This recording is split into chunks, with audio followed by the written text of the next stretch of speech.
such an expensive roster. Good. Oh, they're still playing Chris Bosh. Yeah. I feel like they should Don't they get they get do. relief for that, don't they? They will. Yeah. They're about to pay Tyler Johnson like $58 million. $20 million over the next 2 years. Mm-hmm. each year, Each year, every year. and he was terrible this year's playoffs. It's hilarious. Yeah, he's terrible. Do you know Josh Smith is still getting paid by the Pistons? Yeah, you know, D. Will's still being The paid. Nets. I remember you said that. That's what The Nets are still paying him. The bottom out, yeah. Oh my god! Yeah, Milwaukee has an expensive roster too, and they're not even that great. Yep. Eric Bled. John Henson's contract. John Henson's getting paid more than Andre Robertson. John Henson sucks. Cool. He does. It's Can we sad. start this mug? Yeah, I'm ready. Mirza to So are we on yeah, parent so scope? watch your mouth. We're on the YouTubes. All right. YouTube? That's such a better way to do it, huh? Yeah, you can still do the chat. All right, you guys ready? Me.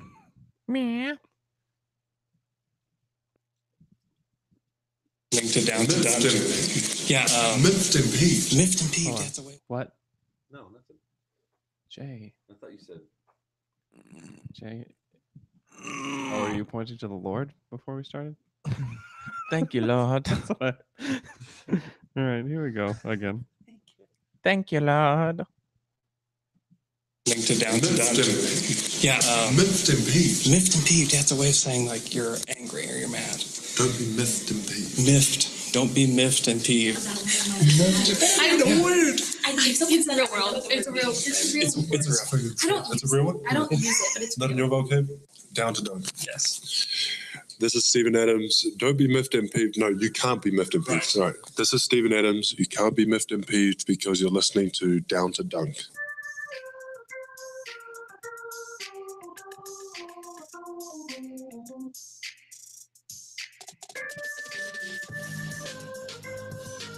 Good morning, or good afternoon, good evening to you, whenever, Good where- night. wherever you're listening. Welcome Good night, to everybody. Good night. Welcome to Down to Dunk. This is episode 518. You can find us on CLNS Media.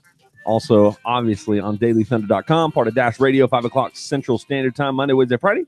Or, of course, anywhere you subscribe to podcasts, including Spotify.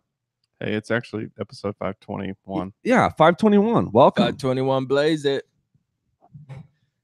Today, Luke is not here, but you've got me, Jay. You've got Andrew. Blam Drew. And you've got Taylor. And the Raptors blow. And the Raptors suck. Bam, bam, bam. Also, DeMar DeRozan's anthem. I wish it was a little bit taller. I wish it was a baller. I wish I had LeBron on my team. Blame Drew. That song was playing while I was at Mama Roja yesterday in the bathroom. Was That's it really? a strange choice. It was great. Hey, Mama Roja, what do you want for your soundtrack? Oh, gosh, I don't know. We could do some sort of Mexican music. How about 90s rap? It was amazing. Yeah, no, it's kind of It awesome. needed to happen. If I knew that was more consistent, I'd go there all the time. Oh, it's great. Can I tell you a side note? I don't eat Mexican much anymore. Do you know that? You know why? Racism. I have no. I have zero self-control. Oh, with the And chips. so I've never left a Mexican restaurant not feeling like I needed to go get my stomach pumped. Yeah, Yeah. like more chips. Yeah, More. just bring it. Oh, they're here. I'll eat them. Just keep bringing them. Especially, tortillas too? Yeah. you got any more carbs back there? Bring them out here for me. Hey, but listen. It is amazing, though. It is It's amazing. so good. That place is bomb. I just said that, and then I realized how bad that sounded. So listen, this is our first time to talk since the Thunder were eliminated Yeah. in Game 6 against the Jazz, and it feels like there has been a month worth of off-season stuff already with Carmelo and Humi. Hey, yo, P. They say I got to come off the bench. Well, me? Nice. I feel like we can just use that forever. now. Forever. Use what? Well, me? So, and Paul George, obviously, that's going to be the biggest conversation in this offseason. And, it's just going to be a long couple months. And that's the truth. And, Already, like, how many Paul George rumors have there been? oh, gosh, yes. I mean, already it's all over No the place. reports, Andrew. Reports. How many reports have there been? It's funny, is that Russillo thing? Like, if you asked him personally, he would say that was not a report. I'm not reporting. He's like, no, I'm anything. just talking. He's basically just, that's something that he didn't think was BS. And so he said it. And Yeah. that's it. All right, Taylor, I'm going to give you a chance to talk to me about Game 6 for the Thunder. I will say this. I was wrong about the Jazz. And seems like the nerds flukily got it right. There's no way they thought Donovan Mitchell would be this good in the playoffs. No, did they? You're right about that. You're right Okay. about that. But I was wrong about the Jazz were better than I thought, and the Thunder were worse than I expected them to be. Yeah. Melo was He- terrible. He was terrible. Well, me? So I thought Sam Presti said something that I thought was very smart. Only one thing that he said was very smart. No, I'm just kidding. He said that they were more results oriented after Robertson went out. Like, they were just playing for the result. There was no process to it. They were just going out there and just doing whatever. And he said that's what caught up to them. Like, that's why they lost in the first round. And he kept talking about how when Dre went out, they did a really bad job of recovering from that. And that basically Andre is important, but he's not this important. Yeah. Like, He affirmed what all of us have been saying since that happened. I mean, everybody has their think pieces on, like, Robertson is the MVP of the Thunder. And Sam Presti is like, no, he's not. Like, we shouldn't have been this bad. Mm-hmm. We really shouldn't have. And we were, and we don't know exactly why. And, it was good to, like, hear that from the team. Yeah, and Presti was far more, most of the time Presti is kind of like Billy Donovan, where they say a lot in their press conference that doesn't mean anything. Yeah. It did feel like he actually gave some, like, actual answers to things. And I mean, especially talking about Melo, like, you could tell that they did not appreciate as a franchise kind of the way he handled his exit. And this is not me reporting. This is me just, like, thinking out loud. Okay. I don't have any sources outside of Andrew. Ryan with an E. Yeah. Ryan with an E. So I think, like, if you look at the way the press conference, the exit interview for Paul George and Billy, and then you look at Presti, like, it's hard for me to think that there wasn't some sort of potential, like, locker room conversation that did not go well after Game 6's loss. Yeah, I think that Melo looked at the year that he had, looked at his role, and because he was terrible in it, and this will be misconstrued from now until forever, that Melo was not happy in OKC, that he didn't fit in, blah, blah, blah. None of that's true. He did literally everything the Thunder wanted him to do all season. He just sucked at it. He was just terrible at it. He wasn't a bad guy in the locker room. He wasn't difficult to deal with. He wasn't a cancer to this team. He just was terrible. Like, that's the problem. And that's why Melo takes a step back and says, why am I terrible? Well, first of all, he has to address in his mind, think about all the changes that I've gone through this season as a player. I'm playing a different position. I'm playing a different role. I don't have the ball as much. I'm not shooting as much. And those are all the things that have gotten me to where I am in my career. And so that's what's going on in his mind. And I don't blame him. He's a Hall of Fame player. He got here for a reason. He doesn't have a lot of self-awareness. Yeah, had obviously. a ton of playoff success all that time in New York City. I get why he thinks that. He did make the Western Conference Finals. Like, he's been a great player. He just isn't anymore. Like, he's just not any good. And so he has to figure out why that is. And in his mind, he has to settle on it's because of this role. And Sam basically came back and said, I appreciate his honesty. He's very candid with you guys. I think that's exactly how he feels. And he's going to have to figure out if he wants to continue to play this role, if he wants to be here, basically. And so the Thunder, their stance is, this is your role. This is how we're going to continue to play you. If you don't want that, then we need to figure out how we're going to get you out of here. Is basically what you can. 2 + 2 is Melo 8. getting out of here. 8. Yeah. 4, Yeah. 5, 4. It's 4. Good mental math. Thank you. 2 squared is 8. Is why I said that.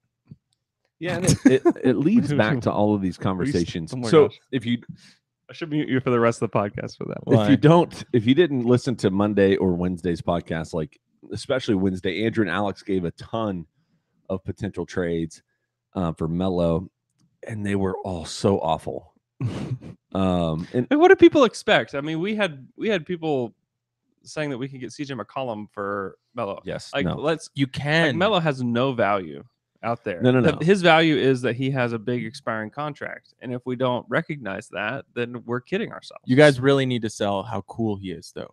So here's my question. So 2 thoughts. Number 1 is being an expiring contract with a no trade clause obviously changes that game. But would you just play him through January and then before the deadline try to put his $13 million in with the packet or whatever's left on his deal into a package to a team that, I mean, same thing, because really the best chance is to get him to a team that would buy him out. But if that number's lower than it would be now, that makes more sense, right? And then he can be bought out and join a playoff contender and destroy them. So what I've heard, and this is a better situation than I thought it would be, is that a good buyout situation for Melo would be his full contract minus the full mid-level exception, which is about $8 million.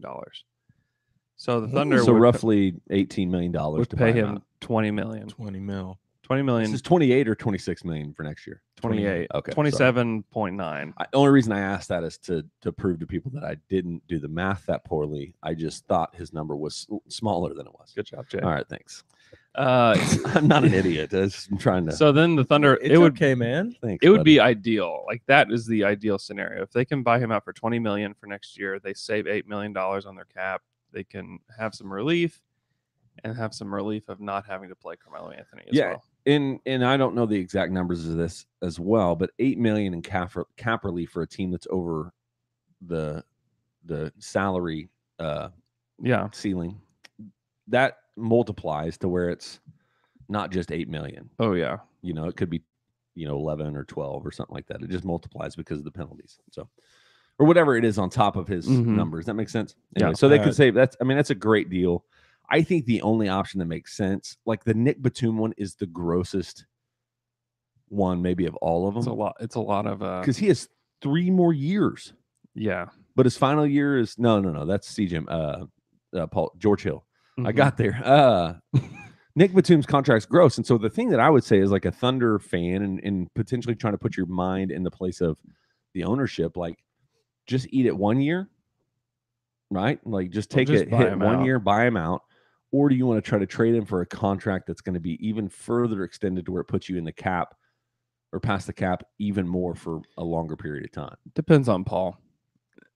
You Yes. know, it all depends on Paul George because they're not. And Pressey said this as well, that the way they become an expensive team is if Paul George decides he wants to stay.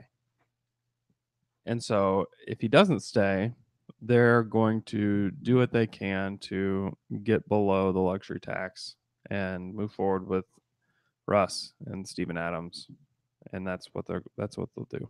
Just go get all the shooters you can get. Yeah, they're going to have to use.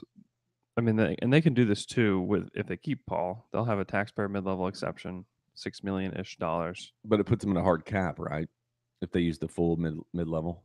If they use the full mid-level, yes, but they can use part of that. Okay. And guys, there will be players available that can shoot it, that can play, that you can even get for the minimum. Raymond Felton. If they want Raymond Felton to come back, he'll be a minimum player. If they want Corey Brewer back, he'll be a minimum player. I think they'd go for both of them. Don't you think, or is that crazy? I don't think it's crazy. I think that they probably would. Hustis, again, he's a minimum player. John Salmons probably come play for minimum. John Simons would definitely come back. You in the think NBA. Michael Redd would come back? Yeah, totally. Hmm. I like Michael Redd. Yeah, I just Something to think about. it's not. So everything hinges on Paul George. Like everything hinges on Paul George. Mhm. And depending on who you listen to, it kind of changes the idea of I mean, listen, where he lands. this is going to be a roller coaster. You're gonna get information about his real estate situation and his kids and this and that. And honestly, like, do we know what any of it means? No, we don't. There were reports about or rumors about Kevin Durant buying a new house, and he had a contract in on a new house here in Oklahoma City, in July. And obviously that didn't work out. And there's rumors about Paul George's real estate stuff, and that's going around. And I don't know if you let every single one of those things shape what your thoughts are in his free agency, you're going to go crazy. I know that. Yes. And there's going to be people that have information, and it's not always good information. David Aldridge last summer said that there is no way that Russell Westbrook will sign the extension with Oklahoma City. He reported that. Oh, yeah. 2 summers ago, who was it? Michael Lee? Yeah. I mean, no, it was the guy that used to write for Yahoo. It was Michael Lee. Was it Michael Lee? Yeah. Said that Kevin Durant, 90%. 90% is coming back to Thunder. Like, you just can't. There's going to be a lot of chatter, and it's not all true. I've heard secondhand that the Thunder are for sure signing this guy on this day, and it's going to come through. And just wait for it, and then you can, give your analysis on it. And it didn't happen. And somebody said it's 100% going to happen. This is going to happen. And it doesn't always happen. Like, the NBA stuff changes quickly. There's a lot of bad information out there. And I'm not saying that Russillo's information is bad. I don't know. I have no idea. I don't know who he's talking to. But Sam Presti indicated that his conversations with Paul have been good. And we'll find out if I honestly believe that they have been, and that we'll find out how honest Paul has been with the media and with the Thunder and with everybody. And he emphasized, Sam did, that they've just had to be honest with each other and transparent and all these other words that Sam used. And it was basically like, to me, what I read from it is Kevin Durant wasn't honest with us. Kevin Durant we didn't have the conversations that I feel like we should have had with Kevin. And we are having them with Paul. And we're feeling good about it.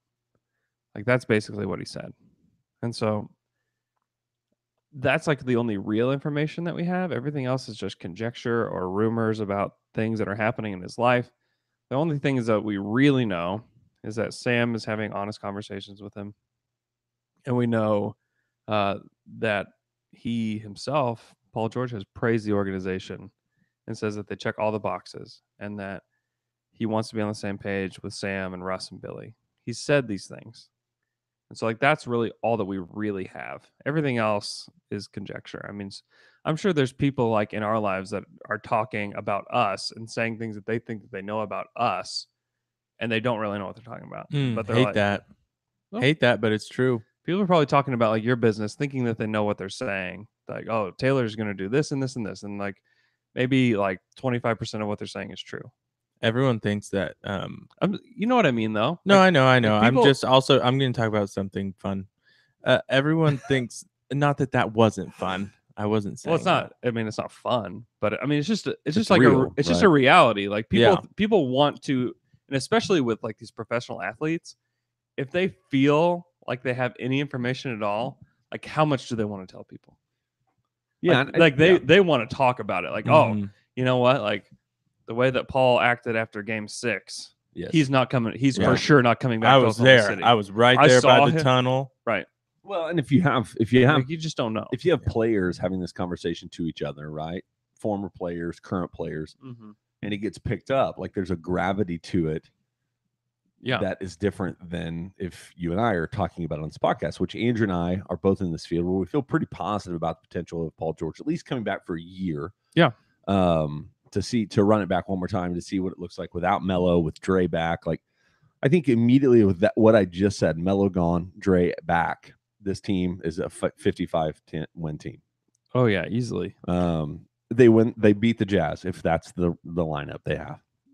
Yeah, they beat the Jazz if they just don't play Melo. Yeah. So In the series this year So without I think Dre. I think it's hard, and there's also that recency bias where everybody just assumes that the Thunder are trash and are going to be trash, and there's no hope for them, because the reality is that like they were they were awful in long stretches this season and still end up pulling out the 4 seed. And we're in a series where if a few things went their way in game 6, like, Or if Russell isn't horrible the first part of the series. yeah, for sure. In game Game 2, exactly. And then they're coming back for game 7 at least. And so I think there's all sorts of aspects to this to where you could see for a lot of people who all they watched was the Jazz series, game 6, game 4 and 3, even most of game 5.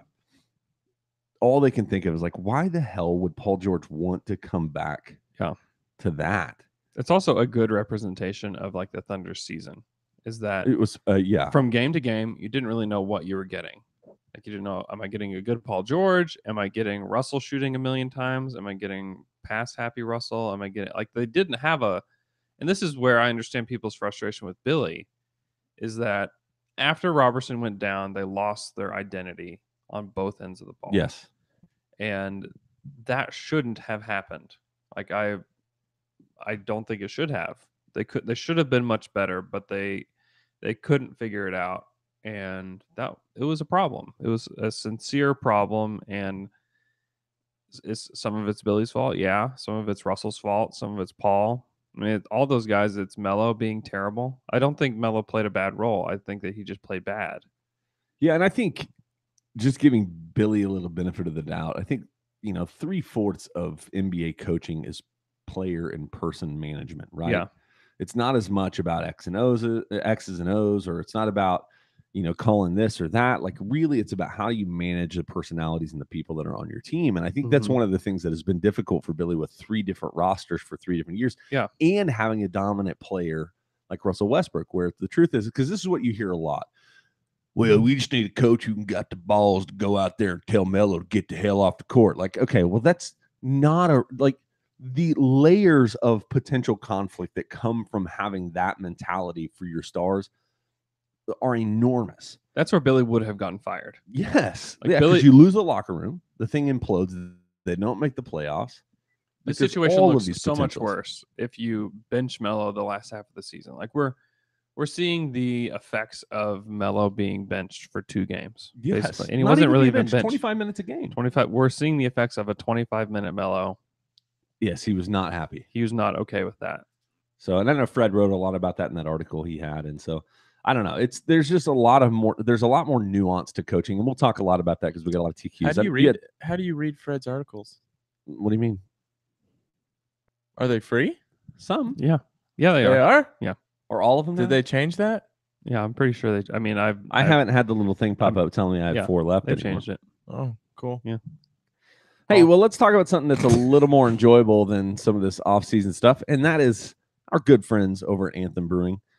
And one of the things that we've been pumping for a little while here, we just want to keep talking about it, is their new beer, the Underrated Psycho, which is a beer they're doing in collaboration with the franchise, the local radio station.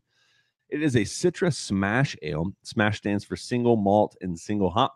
And that style really helps the brewers and anybody that drinks it to get an idea of what a hop tastes like. And if you don't know what hops are, you are unfamiliar with how you would enjoy hops, take the chance to go to the brewery and a few local restaurants around the city and try their citrus smash ale. Listen, Anthem is great. They are and great. we're getting to where it's been consistently nice. Yeah. And Anthem has a wide selection of incredible brews for your summer and spring needs. Golden One, Arjuna. Even if you want a late night or a burros, you can do that with coffee in the morning too. If you just want to get started early, Okay, now. whatever you want to do. But Anthem Brewing Company, those are our people. Support the people that support us. Go try the Underrated Psycho this weekend at their brew house room, tap place room. Nice. Brew house room, tap place room. At their brewery. Let's go to some Twitter questions. Twitter questions. Do we have to talk about this first one? No, Okay. but let's ask it. The first one was from at Pepsi United, who says, you've been saying that Billy should stay because there's no one clearly better. But what's the point of sticking with such underachieving a coach? Expecting things to change by doing the same thing is the definition of insanity. Get him, man. Change for the sake of change seems like a low risk. Get him, Pepsi. You're about to go down. So let me say this, is that my favorite part of the offseason so far was the fact that Billy when Eric Horn asked him a question about his future, like Billy answered it like, "No, I'm not. Like, there's no other job out there I want to go get." Right. Not that I'm going to be fired, but that why would I go anywhere? Yeah, and then Sam like immediately was like, "Billy's not going anywhere." Yeah, we're best friends. Don't you guys know that? They do. They have a great relationship, and obviously, I think he understands. And here, just real quick, this whole season's evaluation changes if Paul George isn't an unrestricted free agent this year. Totally. Nobody feels this panicked. Yeah, people. It's year And if one. Melo's good. The Miami Heat looked so bad against the Mavericks that first year that they had LeBron, Bosh, and Wade together. I think that Except for that like run right in the middle of the season, they went like, what was it, 20-3 or something? They had a huge run during that season. So the Thunder, Thunder. I mean, they won. Yeah, if Dre stays healthy, they would have won 15 to 16 in a row. They win like 54 games probably. So that's the hard thing. Like I think it's year one, and I think Billy gets a bad rap, and some of it's deserved. Yeah.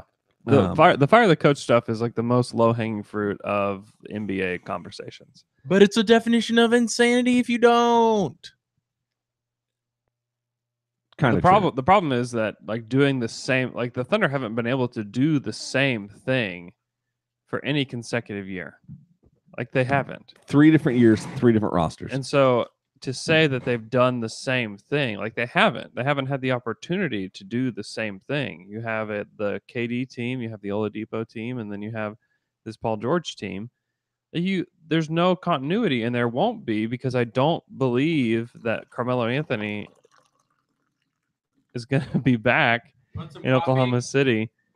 And I think that they're going to have to play a different brand of wow, Taylor. I think they're going to have to play a different brand of. Watch out for the cord.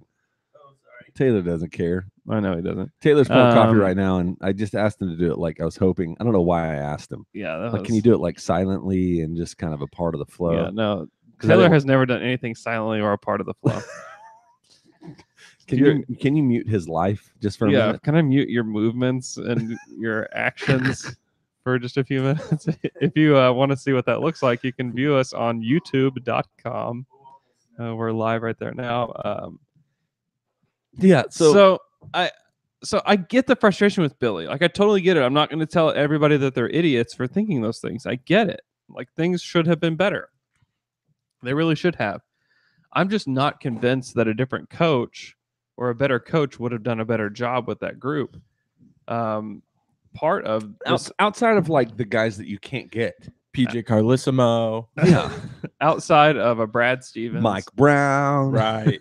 Outside of a Greg Popovich, Pop, Rick Carlisle, Eric Spoelstra, all of these elites. Kerr. And the truth is that like a Rick Carlisle did not look like a good coach in his third season in the NBA.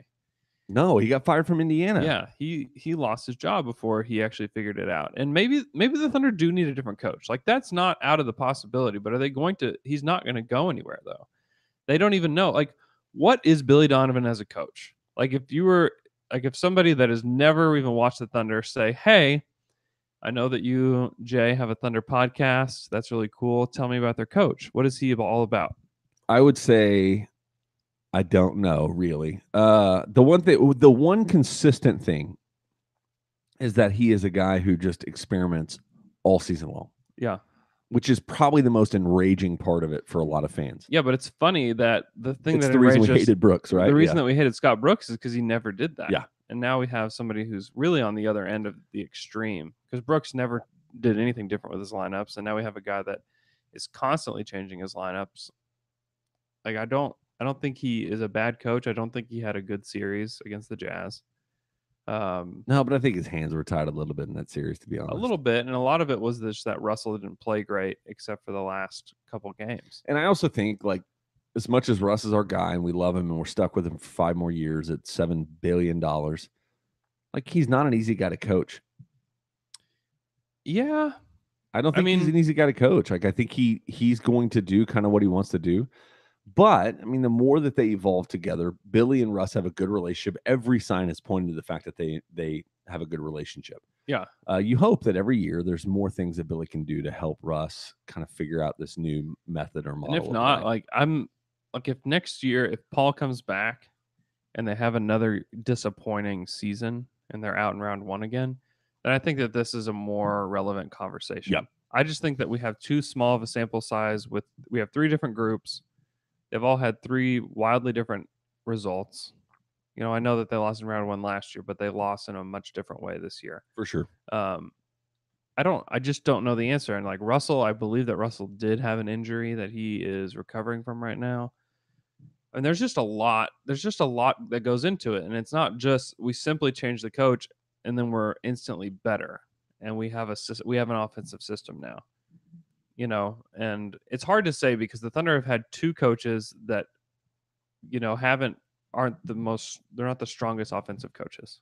They're just not. No. And so to say, I mean, Russell is the system and he's going to continue to be the system, but I just wonder if somebody comes in that has like a more clear plan Yeah. on the offensive end. If things are better, I don't know the answer to that. I really don't. And I don't think if anybody says that they do know the answer, they're kidding themselves. But Billy's not going anywhere. I don't know what candidate that's out there would do a better job. I think Billy does do a good job of managing the egos of this team, which is important. It's an important part of the job. The Eagles? The Eagles, yeah. Oh. Take it easy. Well, you look at- Take it easy. Don't have to mess. So if you look at David Blatt, right? We talked about David Blatt for the Knicks job. David Blatt, X's and O's, one of the best in the world. Yeah. And He's good. everybody says that. And he was willing. And here's the thing: everybody's like, "I need somebody that's willing to call out these players on their BS." And he did. He got fired And he midway did through his it. first season. He did it. LeBron started coaching the team, and he was done. Yeah, midway through the first season. I mean, here's the thing: Player management, man. these players run. If you don't understand this, if you have loved college basketball or you're a high school fan or whatever you are, and you are newer to the NBA Or any other sport. the players run the league. The players make all of the money. Who run the world? Players. Who run the world? Girls. Russell Westbrook. Both. Yeah. Russell Westbrook is the Thunder. Yes. He is, and he will continue to be. And if you try to, and I think there will be some hard conversations this summer with Russell Westbrook. I'm not saying that they don't have difficult conversations, but if you try to push Russell to do what you feel like he has to do, and it's not, and Russell isn't agreeable to it, you think that things are going to go well? You think you're going to be a better team? Yeah. Like that's just not how it goes. Like what the Cavaliers are a huge example of that, where they have hired guys that have tried to push LeBron and this team to go a certain direction. LeBron's like, dude, I've got titles and I'm the best player in the world. You know, Russell may believe that he's the best player in the world too, which, you know, if I could play like Russell, I'd probably think the same thing. That's not how this game works. It's just not. I mean, look at Steve Kerr. Steve Kerr is a great coach. He's really good. And maybe his best attribute is that he is just really good with relationships with those guys. And he's gotten them to play in the right way. And that team fits way better than the Thunder team does overall. But like ego management, making sure guys feel good, all of that is like what he does. And he does it well. And I think that Billy is also a guy that does that. They don't have the same talent and they haven't had the same success. But that's a huge, huge part of this. Greg Popovich, like a lot of the relationships that he has are the reason why he's been so successful. His relationship with Tim Duncan is the reason why they had so much success through the years. And now his relationship with Kawhi. And that's exactly right. The way that the Spurs have handled Kawhi, I was making a joke, but this actually works. Yeah, it have does. put The them other in way. this, and this is why they are where they're at. And part of that, I think, is also because it's a different era of players. It is. Like I think if Tim Duncan wasn't the perfect match with Pop in the fact of his personality, who he was, what he wanted to do, and he almost left anyway, right? He almost went to the Magic. But you look at Kawhi, like if you haven't listened to Zach Lowe with Ramona Shelburne, like that's a fantastic listen to get into the mind of what's going on in that situation. And Pop is the greatest coach maybe of all time, is having a real problem managing his best player. Yeah. Well, and again, I've talked to Antonio Daniels about this. Like San Antonio is not for everybody. No. Like it's really not. Oklahoma City's Yeah, I've not for been there. everybody. Like, It's not okay. It's just not for me. not every team is a good fit for every player. Right. Not every player is going to fit well in Boston. Boston is really good at identifying the players that do fit well with them, though. For millions of dollars, I'll make any city work. All right. And Oklahoma City's not for everybody either. And I don't know that Sam is a great general manager, but I think that part of the blame should go to him in this scenario with even acquiring Carmelo Anthony. And it felt like we can get this talent, we have to do it. Let's get it done. And how is he supposed to know though that Melo was going to be so terrible in that role? Like, you on paper, you look at his catch and shoot numbers, you look at all these things, you're like, this should be awesome. And he was just bad. Yep. And that is, if Melo plays well in his role, he's shooting 40% from 3. He's still bad on defense, but he's helping the offense be, like the 5th best offense in the NBA. Then like Melo's not unhappy, and this team didn't lose in the first round. Like, all these things, like Melo being bad hurt this team a lot. And I don't think that Russell he certainly wasn't perfect this season. Paul George wasn't either. But I think you can put blame. There's a lot of blame to go around. It's not just on Billy. And if you could just single out Billy Donovan as like the person to blame, then I don't know that we really understand the argument. And I don't know that getting a different coach is going to change everything in the whole world unless you find the next Brad Stevens. And like, the odds of that are pretty low. Which, by the way, Brad Stevens is a good coach because he takes the players that are on his team and builds a system around that. He doesn't force his players into a certain offensive system. The Celtics play differently every year based on what players they have and who they have on the floor. Yeah. And they adjust when one of their players gets injured. They change what they do and they change who they go through. And that's why this works. And that's why IT was amazing. And that's why Terry Rozier, the same thing is happening to him. Terry's so good. Is it not the same thing though that's happening with him, that with IT? Brad Stevens goes and looks at Terry Rozier and says all the positives about him, and then says, okay, do all of these things, team, this, you guys do this, and now everyone's working, everyone's clicking. Al Horford, because he can take all the different pieces and make them work in a different way. He doesn't have to fit them all in the same. Yeah, well, that's what all the good coaches. Yeah, that's what Pop did and does. So then why do we expect a coach to make Russ a coach that can tell Russ to fit within his system? That's not the point. Well, the point goes back to what you were saying. Around the guys, right? Right. Well, and they tried to do that for Melo. Like, hey, this is what you can be good at with this team, and it just was an epic disaster. I'm not sure he'd have been any better on the Celtics. I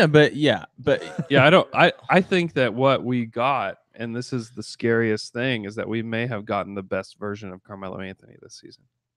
It's scary for him. Scary, yeah, dude. But you could watch him and just be like, "Oh, that looks so heavy and slop." Like when he would go to the rim, he was good at finishing, but it didn't look good. He's not he's not in good physical shape, and that's why I think like going to a Miami Heat or some team that Heat would be a great fit for him, actually. And you have to be in shape to play. If you're over a certain body fat percentage, we'll you take don't play. Wayne Ellington. You can have Carmelo. Yeah, thanks. I think that if they buy him out, that could. I mean, I think either wherever LeBron is, Miami or Cleveland, or. Do you think the good thing is that some other teams think that Carmelo is still good, and we just did a bad? Nobody thinks he's good. I think that there are probably teams who think, I think Carmelo's still good. We just need him on our team in our place. Well, yeah, I think that happens with everybody. Yeah, with all these elite Hall of Fame players. Yeah, I mean, how many chances do all these dudes get at Dwight Howard? Their career? Yeah, Shaq. How many teams did he play for? I don't know, like 20. I mean, a lot. And so I think all these guys, when they get to the end of their career, and there's no shame in playing 15 years in the NBA and then getting bad. Like, who else in that draft class is still playing? Like David West is like playing a bit role for a team, and he's one of the better players. Yeah, Dwayne Wade, LeBron James, Kirk Heinrich. Can you believe how good LeBron James still is? That's probably the biggest problem with Melo, is that he sees his best friend in the whole wide world just killing guys, and he's like, and they're the same age. We're the same. He's always been tethered to LeBron's career. Right? Yeah, LeBron is the most unfair comparison for everyone in the whole world. Well, yeah, I can't remember who was it that said that. Maybe it was Fred that said, like, Carmelo keeps comparing himself to LeBron, but he should be comparing himself to the other player in the same draft class, Kendrick Perkins. Yeah, David West. Yeah, David West. David West or is really Dwayne Wade. Yeah. Dwayne Wade goes to Miami. He's still Dwayne Wade, he's coming off but the he bench. comes off the bench in Miami, not for a different team. Well, he's probably like Dwayne played in college a few more years. I've got a few more years. Right, to- that's the to kill problem. it. He More can gas and- right. So I mean, it's just he had a wonderful career.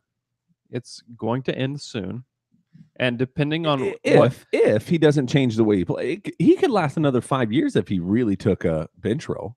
Bench For row. me? Bench me? role. Bench he's, row. he's not not going though. to, He's yeah. not. He said it. You're right. He ain't Unless- sacrificing no Unless bench he wants row. to do like a world tour of teams that want to tank but want to fill some seats with Carmelo. Yeah, if that's what he wants, you can go play for Brooklyn, Atlanta. You can go play for Atlanta. You can go play for Sacramento, but he But- doesn't want that. We don't know. So, all right, let's Well, move me- on.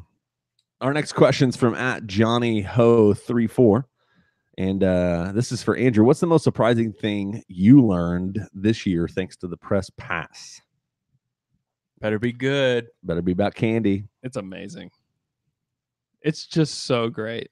Like there's nothing not good about it. And I think that the people that have been doing it for a long time don't know how great they have it. Here's how you can break down an evening going to the Thunder game as a member of the media. So you get there a couple hours early and you get to go talk to Billy Donovan. And then like you get to go hang out on the court and watch dudes warm up. You like get to go watch Alex Sabrina shoot. You get to go watch Jeremy Grant warm up. You get to watch Steven Adams. You have to go real early to see Russell. I've only saw him a couple times. We have to be there super early. Ooh, rare. It's pretty rare. You can get there. I mean, everybody can see him every time, but I'm not getting there 3 hours early. Pretty rare. And so then after that, you get to go eat a free meal that includes dessert, and it's just like this is just so stupid. And then you get to like hang out. Like I got to hang out with my friends, with Fred and with Wait, we weren't Royce. there. Jay, were you there? No. No. Luke wasn't there. I wasn't there. I think Who I you just hanging heard out that with? we're not friends. You have more friends? I have a few more friends. Is You this get to part of the sit. deal? You get to sit with freaking Barry Trammell at dinner and have the greatest conversations in the world. Like it's just everything about it is so great. And then you get to go watch the game for free, whether you're in Cloud City or sitting in a better seat. Like it's just unbelievable. And then you get to go into the Thunder locker room afterwards and you get to talk to the players and you get to see Steven Adams rolling across the back of where the media are huddled with a towel on his head, and a towel wrapped around his waist, and he's just giving you weird looks, and it's just hilarious. Get to go shower with him. You get it's just an unbelievable experience, and it's Showering with them? it just makes oh my gosh, it's just great. everything about it is great, and really most everybody in the Thunder media are just awesome. Like I don't really have any complaints about anybody. Yeah. And so everybody treated me with respect and was really good to me, even though I'm just some Blog boy. blog boy, pod boy.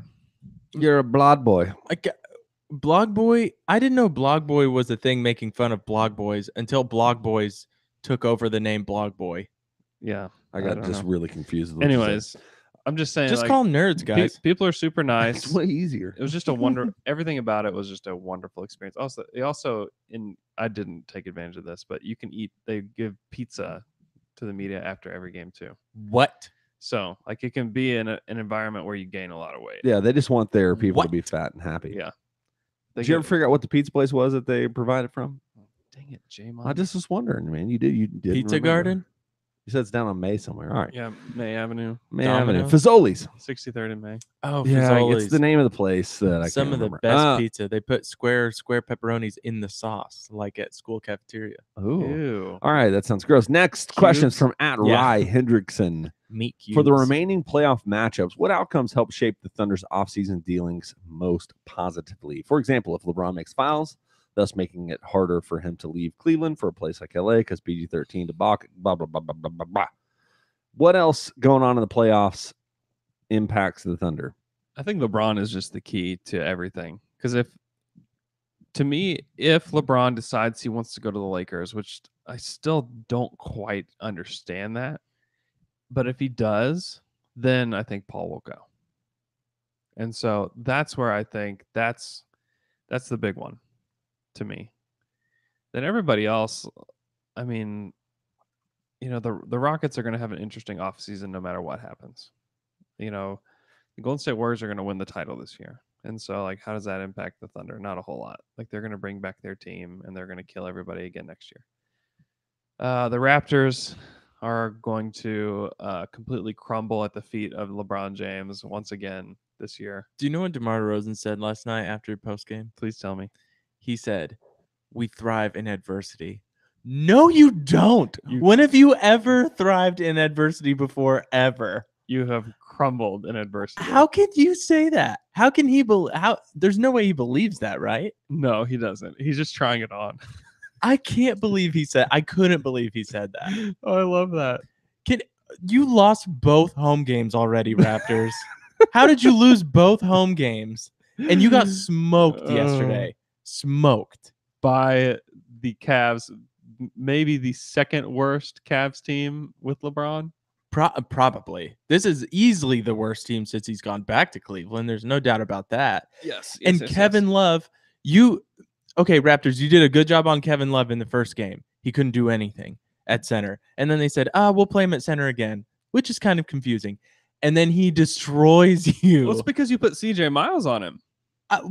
What are they doing? And they don't, I mean, they're just doing what the Raptors do. I love it. That's actually my favorite series because I just love it. Yeah. I just love that people think that numbers are bigger than people's behavior, that like a human's behavior and how they react in real situations. You know what I mean? Yeah. Like DeMar and Kyle Lowry are still DeMar and Kyle Lowry. You can change the system, but they're still DeMar and Kyle Lowry. You can change all the players around them. You can do whatever you want. You still have the same players, and they still react to the same situations. And you can get a little better and a little worse, and you can have good games and bad games. But overall, those are the same people. Yeah, and we're also seeing why the Thunder were out on Serge Ibaka.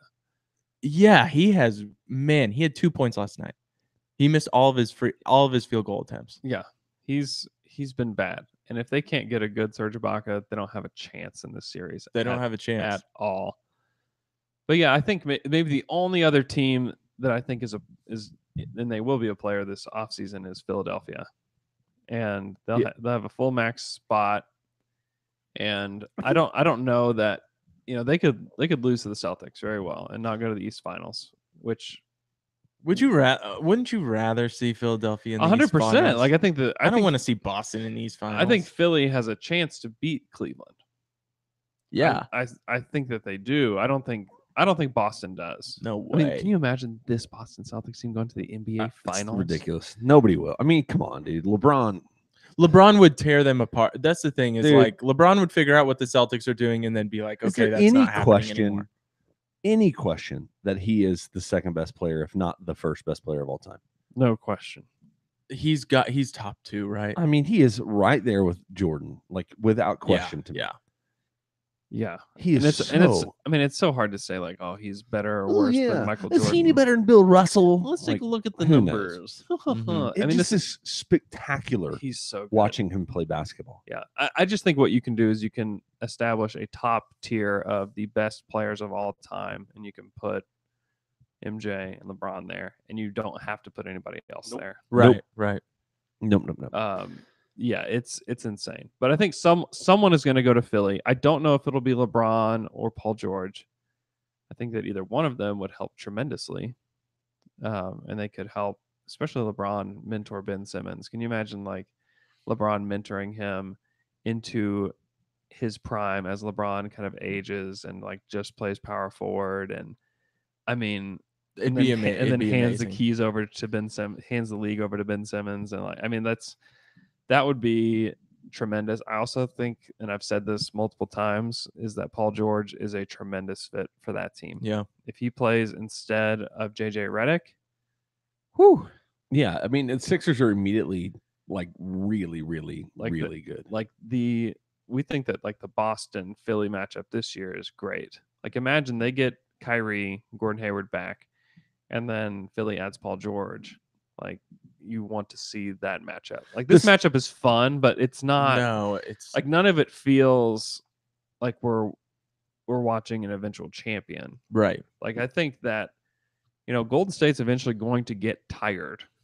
Yeah. And I think that they're going to hit a fresh team that has put it together and that is rolling.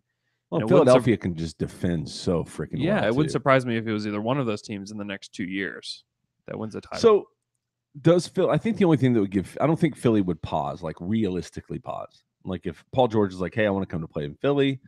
What do you think? Let's do this. Yeah. All right, let's go. Like Let's I go. think they just say yes. Okay. But there is part of it where if you sign this, I mean, Paul George is going to be available for some sort of, now you can't get the max that he get in Oklahoma City, right? Unless it was a, No, he'll get paid about the same wherever he goes. okay. So, which is great. Makes you feel great that Thunder can get like an extra year. Yeah. So if you look at that for the Sixers, the only thing I think is that the Sixers haven't had this situation as a franchise maybe ever, where they're having to think like, okay, well, in 4 years, we're also going to have to pay Ben Simmons a full max. We're going to have to play Joel Embiid a full max. We're going to have to re-sign Covington for some. I mean, he's going to get paid a ton. Like to keep a roster together, like for the Sixers, do you play the long game more and say like, man, we'd rather have the cap flexibility in 3 or 4 years to pay, or do you just say, hey, we're already where we want to be. Let's go all in. If you can get a superstar, you do it. Yeah. I know. I'm just trying to. I mean, they're in one of the largest markets in the NBA. Yeah. Like they've made money. Like they're all in. You do it. How quickly is Sam Hinkie gonna get hired? Is Sam Hinkie the next GM hired? Man, he should be. When there's a spot. I don't know. Oh, it's so funny, man. He should. I love that Philadelphia. He frankly thing. should already have a job. Yeah. Yeah. He probably shouldn't have been fired from Philadelphia. Well, he shouldn't have been. No. Like that's like who the Knicks or like you look at all these teams that have just been kind of meandering in the no win. Yeah, but it's also you're going to be hard pressed to find an ownership group that's going Right. to bottom out just like they did, and it doesn't always guarantee anything. I mean, look at Orlando. Yeah, Orlando has been bottomed out since they traded Dwight Howard. Traded Dwight Howard. Since they traded Dwight Howard, and they're nothing right now. No, and Budenholzer isn't happy there. Isn't that the rumor that he was like not happy? Budenholzer's the Atlanta. coach for Atlanta. or he was. Oh, He's- who are he's we being- just talking about? Orlando is what I said. Oh, I thought I heard Atlanta. My bad. No, Budenholzer. They did. booed. They also traded Dwight Howard. Yeah, that's why I thought it was Atlanta. yeah, but they were bad when they had Dwight Coach Howard. Bud. We're debatable. He's been. I mean, they released him to go look for other jobs if he can He's find going one. to find another job. Mhm. But yeah, or your Phoenix. Like Phoenix hasn't been good. But I think the in difference is forever. that both of those teams are still trying. Like the Sixers don't pay Jared Dudley and Tyson Chandler. not saying that they ridiculous cap. shouldn't Like, do it. They went all in. Yeah. And these teams have been like just kind of like, oh, we don't know what we want. They Yeah, paid every Bismack year Biyombo like changes, yeah. $75 million. Like, I mean, Yeah, I'm just saying that the illusion that we're trying to win is something that ownership groups and fan bases actually want. You're right. That's Yeah. valid. And just the guys, listen, we're going to be terrible. And it's going to be terrible. And I'm going to admit that to you and to everybody else. I mean, I think that is a tough pill to swallow for people that are paying millions of dollars a year out of their pocket to make a basketball team run. And so I think that teams should do it. Does it always guarantee that you're going to build a 76ers team? No, it doesn't. Does it guarantee you're going to have the Thunder of old with KD, Russ, and Harden? No, like you're not guaranteed those things. Sometimes you get Victor Oladipo and Aaron Gordon and Nick Vucevic. Like, oh, great. It's not a guaranteed way to win. It's just not. No. And you look at the Sixers, the difference is that they took, I mean, it feels like they had 10 chances to hit on Ben Simmons. Yeah, they took a ton. I mean, you got to, at the same time, Jahlil Okafor, like there were some misses there too. Yeah. The Sam Bowie. The Thunder situation is something that will probably never happen again, where you draft 3 Hall of Famers 3 years in a row, and then you have this ready-made team. And that's where, and also the allure of the Embiid Simmons, like you see those things happening, you're like, oh, that's what my team should do. And I think that ownership groups say like, why? If we could guarantee that we would nail both of those guys, right? Like, now they're hoping if Markelle Fultz turns into something too. Yeah, that too. But you just don't know. Like, you don't from draft class to draft class, you're not guaranteed. There's not a superstar in every draft class. Remember what they said about Dante Exum? They talked about Dante Exum like they talked about Ben Simmons the next year. Yeah. They talked about Dante Exum was like the next he's like Kobe Bryant. Exum did look really good in game 2 against the Rockets, though. And also, you just But like, yeah, I get what But you're saying. he's Yeah, not you know. like and like you watch He's not Utah, Kobe. like Utah got their superstar with like the 12th 12th pick in the draft. for Trey Lyles. They Just traded- remember that. I mean, golly. I mean, the Jazz have made their team through trades with Denver. They traded for Rudy Gobert on draft night, Oh, and they my traded gosh. for Donovan Mitchell on draft night.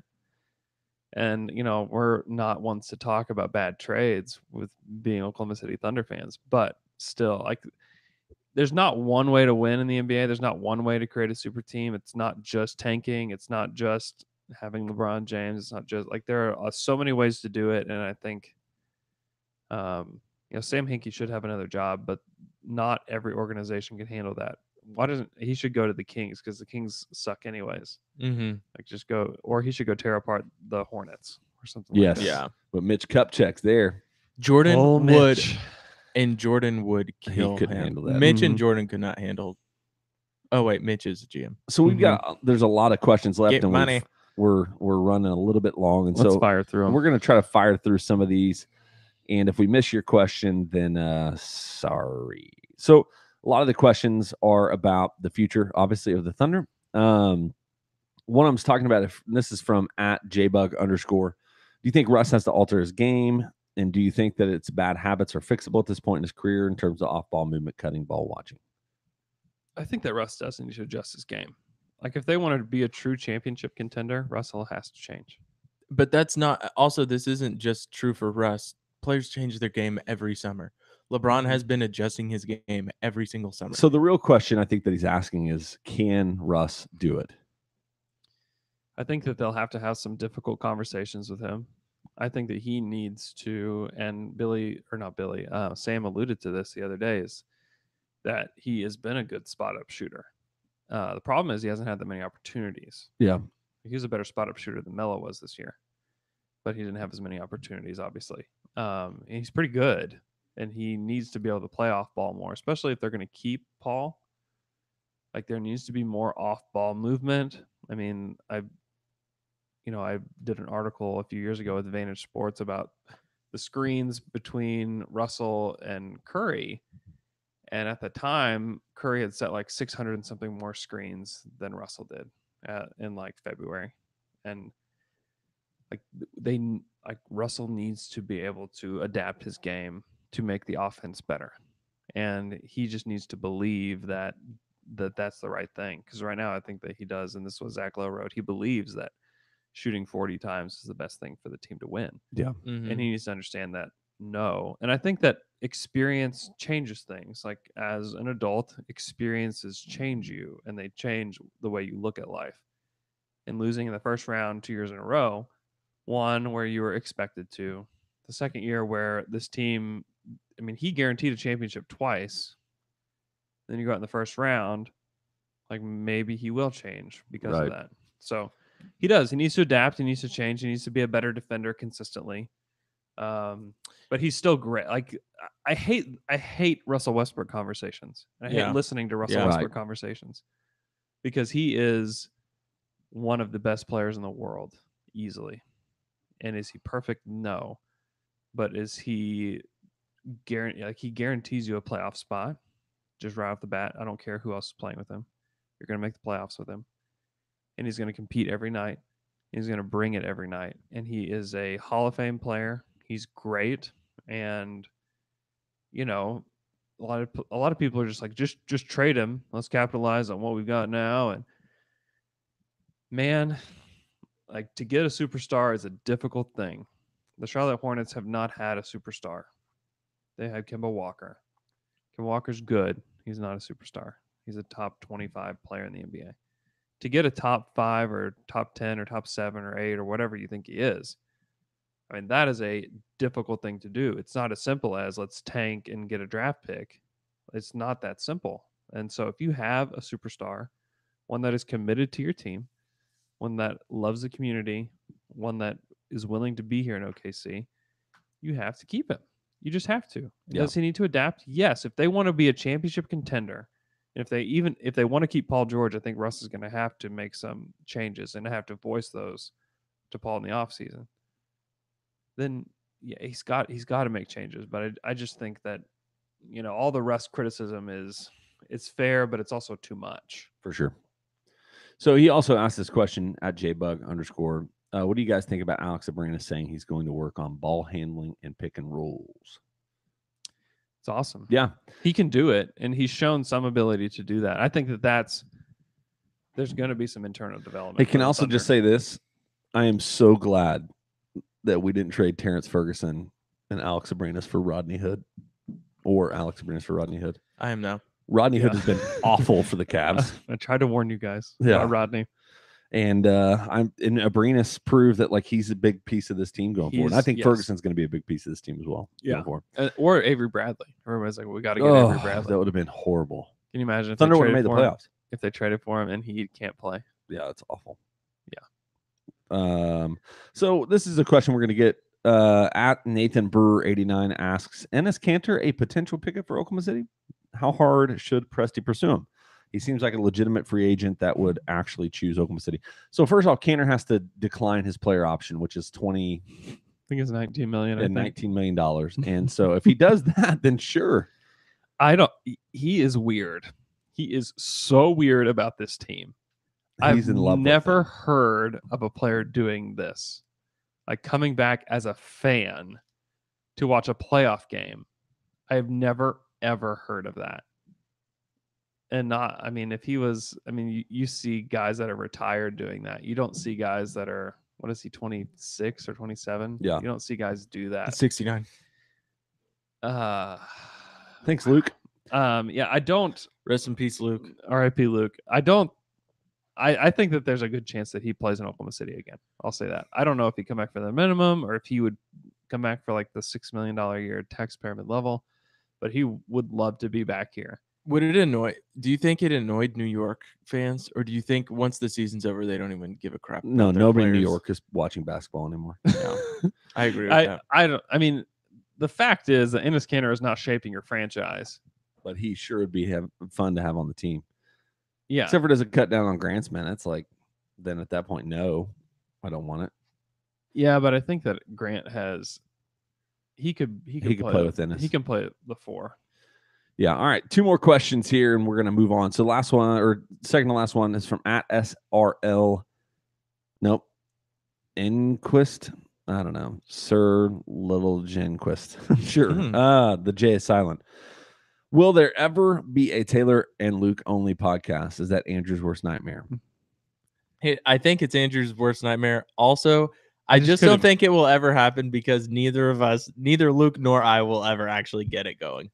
Yeah, I don't know that you guys would know how to make it happen. We've been talking about doing a brother pod for a long time, which is my brother and I and Luke's brother, Chad, and then we're just going to talk about cool stuff. So if you guys want to listen to us talk about cool stuff, let us know. Buy him lunch. Let us know and buy us lunch, and we probably won't do it. So You still got a few minutes, man, or a few seconds.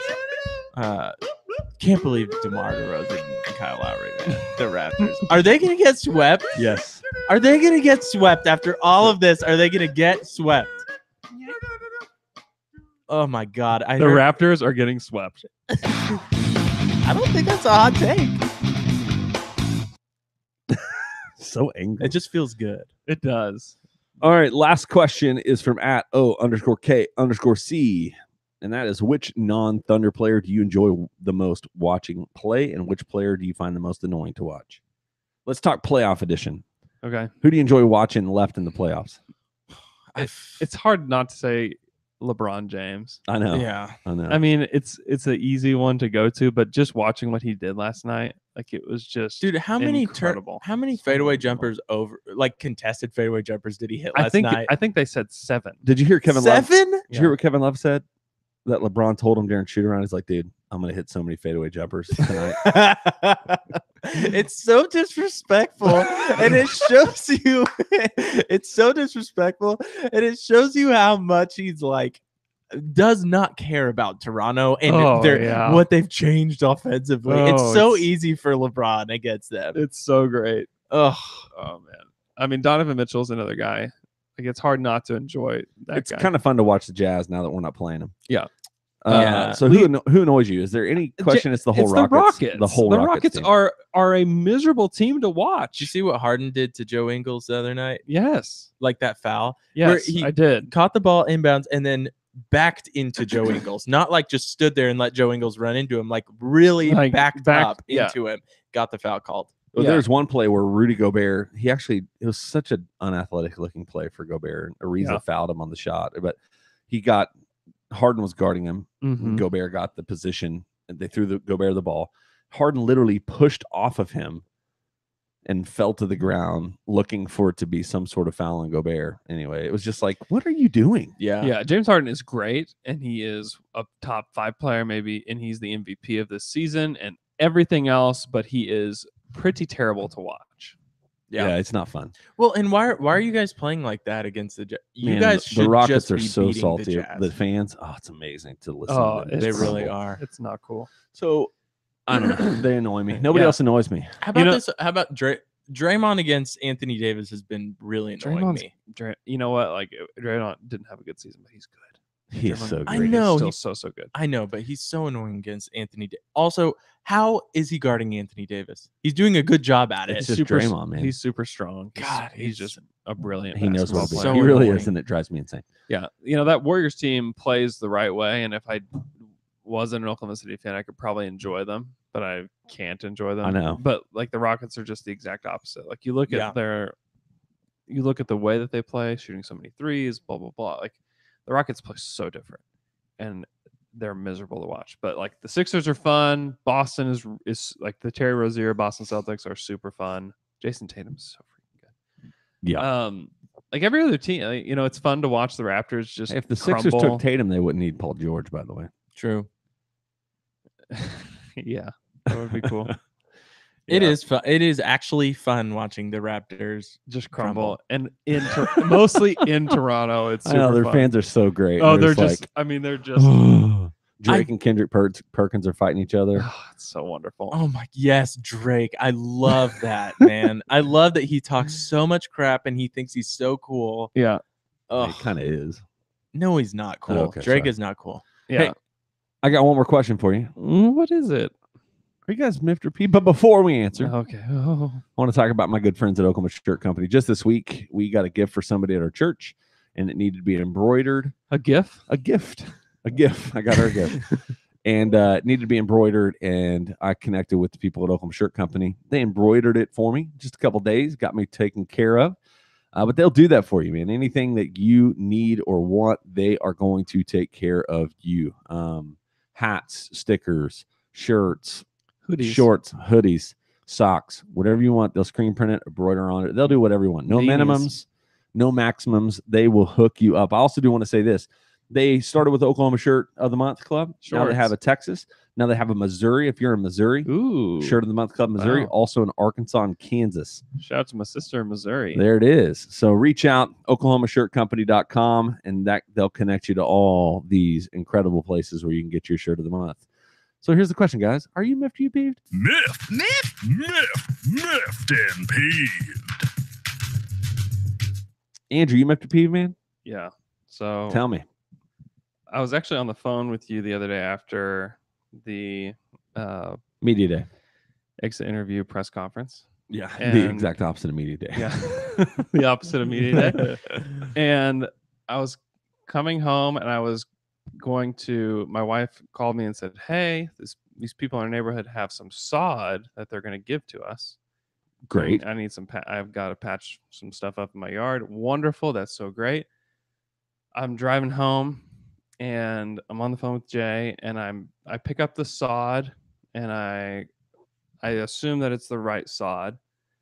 I put it in my truck and I drive off and I have to turn around in this cul-de-sac and this dude, and I'm on the phone with you, and this is where I get off the phone with you. I gotta go. I said, I gotta go, Jay, really quick. And here's the continued story. This guy is jumping in front of my truck, yelling at me, hey, Because you stole a sod. hey. And he comes around and I roll down my window and I'm like, hey, what's going on, man? He said, what do you have in the back there?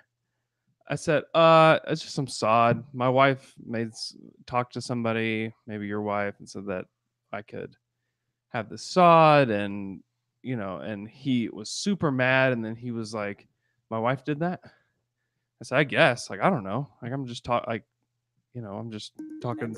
Oh no. Speaking of my wife, she's calling right now. Classic. So he's super miffed, but I continue to talk with him, and then eventually convince this guy that sod is my sod, and he's apologizing to me as I pull away. Nice. I call Amy, and then immediately realize it's not the right sod. You stole someone's sod? I stole his sod, but then convinced him that it was mine. That's really an incredible move. And then he's like apologizing to me. His wife sends my wife a Facebook message saying, I'm so sorry for what happened.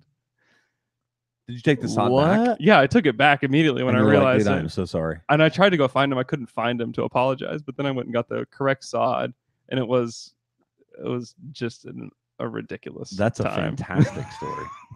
Taylor, you miffed or peeved, man?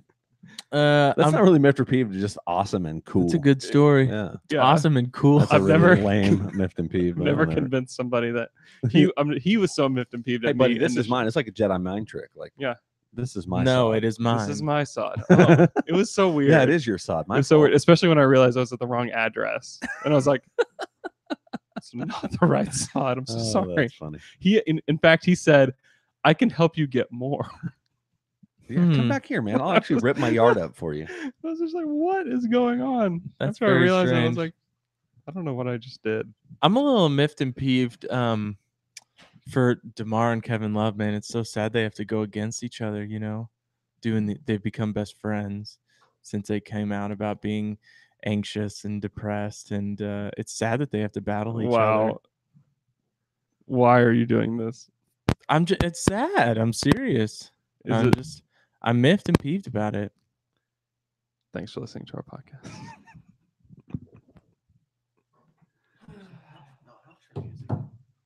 Whenever my wife called it, messed it up.